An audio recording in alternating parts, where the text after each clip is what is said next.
Bismillahirrahmanirrahim. Assalamualaikum warahmatullahi wabarakatuh.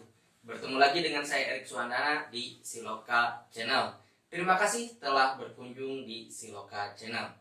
Pada kesempatan sebelumnya, rekan-rekan semuanya, saya sudah membahas tentang sistem pengantar pengukuran.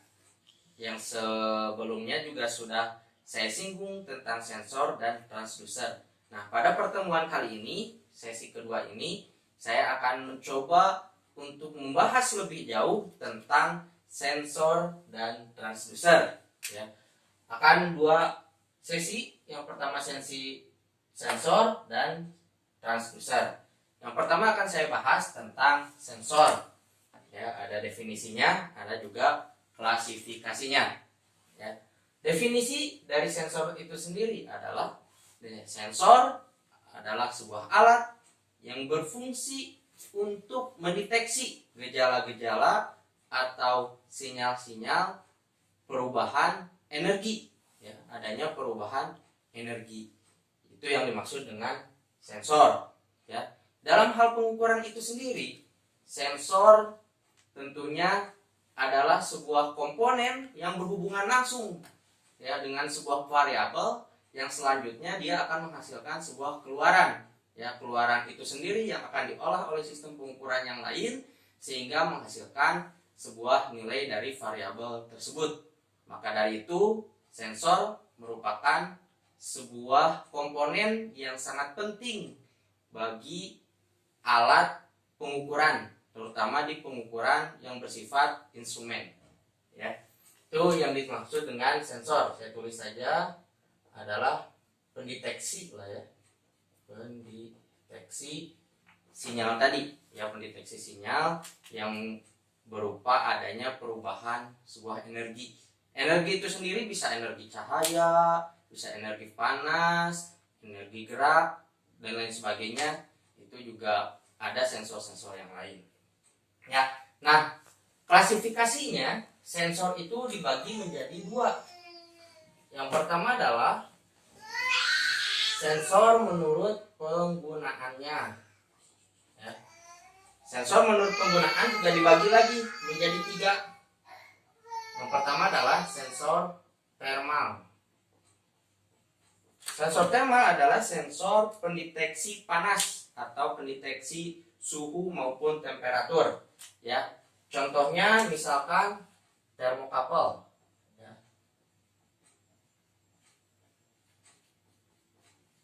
Termokapel adalah sebuah sensor yang berfungsi untuk mendeteksi sebuah panas. Ya, mendeteksi sebuah panas. Ini biasa digunakan di sebuah industri besar.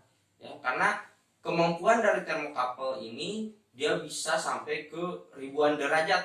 Ya, makanya di industri-industri besar biasanya tidak aneh ya dengan nama sensor yang bernama termokapel.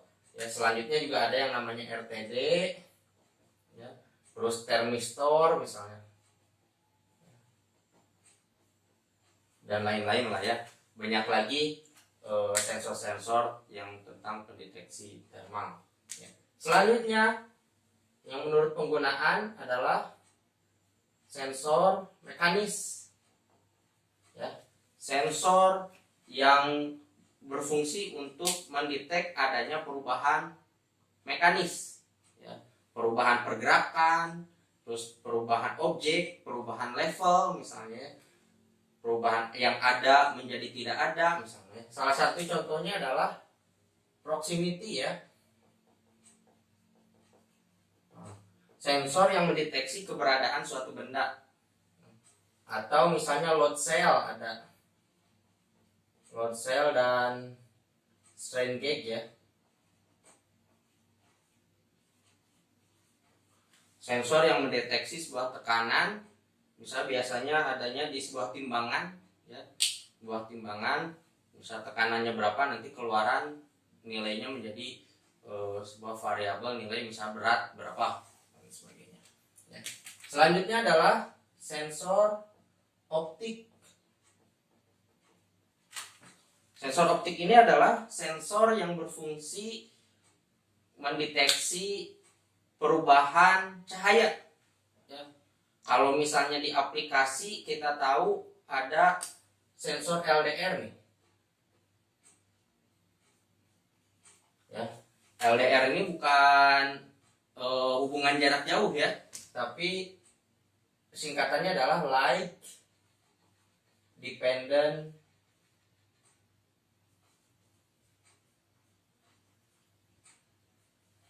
Resistant. Ya. Nah, jadi kalau misalnya aplikasinya adalah aplikasi di lampu-lampu jalan tuh, ya. Di lampu-lampu jalan, ketika misalnya matahari sudah terbenam, lampu akan otomatis nyala. Nah, ketika misalnya matahari terbenam itu kan ada perubahan cahaya, ya, ada perubahan energi cahaya dari misalnya terang menjadi gelap. Maka secara otomatis sensor itu akan bekerja, lampunya akan menyala. Nah, kurang lebih seperti itu, ya. Selanjutnya setelah klasifikasi menurut penggunaannya, ada juga klasifikasi menurut dasar outputannya. Ya. Nah, dasar outputannya juga terbagi lagi. Ya. Yang pertama menjadi perubahan resisten. Ya.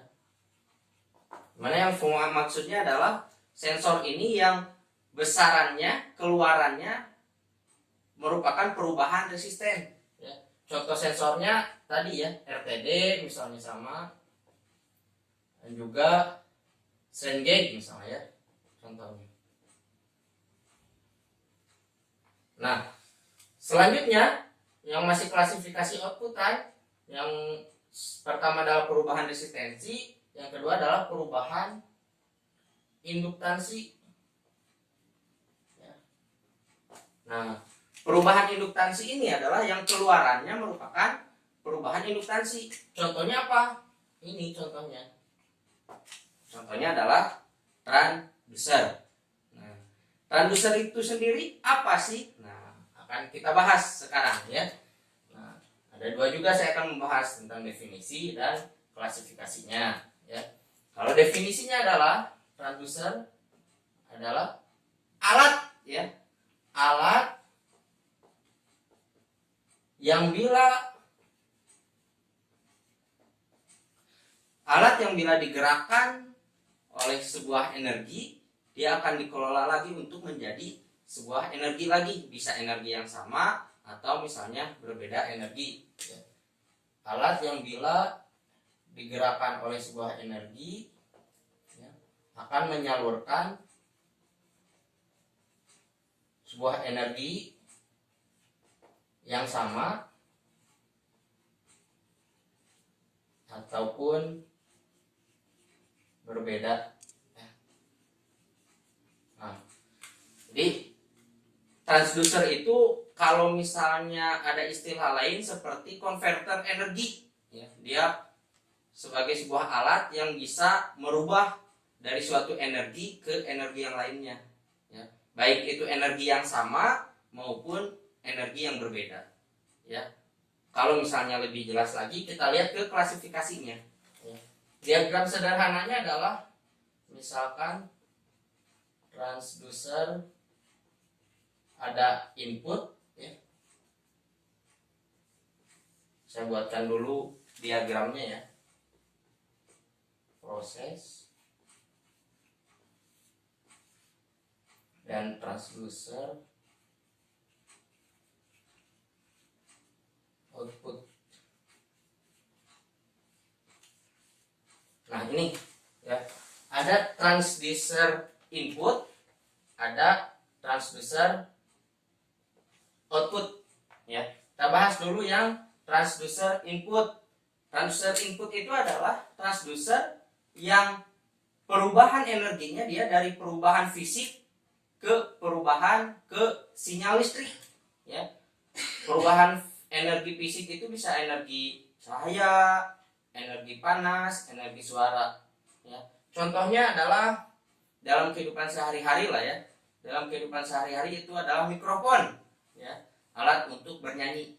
Dia dari inputannya adalah energi bunyi ya, energi suara ke energi listrik ya ke sinyal listrik. Ya, itu contoh untuk transducer input. Ya. Nah, kalau transducer output itu sebaliknya, dia dari sinyal listrik menuju ke energi fisik. Ya. Contoh, kalau misalnya ada mikrofon, dia ada speaker misalnya. Speaker itu dia merubah dari sinyal listrik menjadi energi suara. Atau misalnya ada motor, ya, dari energi listrik ke energi gerak. Ada lampu misalnya, cahaya dari energi listrik ke energi cahaya. Nah, itulah rekan-rekan semuanya tentang penjelasan tentang sensor dan transducer. Ya.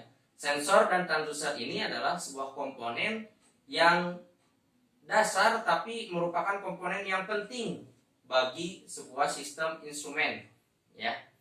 Nah, nanti kedepannya di teknik pengukuran ini kita akan tentu saja akan terus bersinggungan dengan yang namanya sensor dan transducer ini.